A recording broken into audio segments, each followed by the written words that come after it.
YouTube நேயர்களுக்கு வணக்கம். வாழ்க வளமுடன்.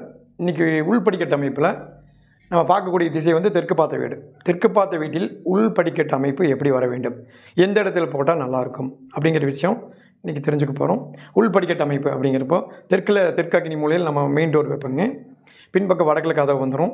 இப்போ நமக்கு எங்கே போடக்கூடாது அப்படிங்கிற விஷயத்தை தெரிஞ்சுக்கலாம். தென்மேற்கு நெருதி மூலையிலும் வடகிழக்கு ஈசானி மூலையிலும் உள்படிக்கட்டு அமைப்புகள் போடக்கூடாது. அப்புறம் எங்கே போடலாம் அப்படின்னு கேட்டிங்கன்னா, தெற்கினுடைய மைய பகுதியில் போடலாம். தெற்கினுடைய மையப்பகுதியில் போடுவதற்கு உங்களுக்கு வாய்ப்பு இல்லை என்றால் தெற்கு பார்த்த வீட்டில் நீங்கள் மேற்கினுடைய மையப்பகுதியிலையோ வடமேற்கு வாயு மூலை மேற்கொட்டி வடக்கில் வாயு மூலையில் போட்டுக்கலாம். இந்த மாதிரி படிகளினுடைய உள்பட்ட அமைப்பு சிறப்பான பலனை கொடுக்கும்.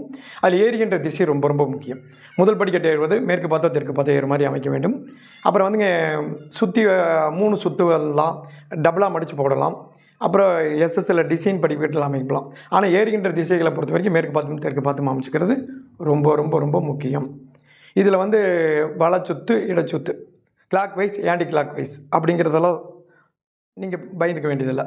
நீங்கள் எந்த மாதிரி வேணாலும் போட்டுக்கலாம். உள் படிக்கட்டு வந்து இப்படி இடது பக்கம் சுற்றி வந்தாலும் வலது பக்கம் சுற்றி வந்தாலும் பலன் ஒன்றே. அதற்கு பலன்கள் மாறுவதில்லை. எங்கே போடக்கூடாதோ அங்கே போடுறதுனால மட்டும்தான் பிரச்சனைகள் வரும். தென்மேற்கு நெருதி மூலையில் படிகள் போடக்கூடாது. ஈசானி மூலை எனப்படுகின்ற இடத்திலும் படிகள் போடக்கூடாது.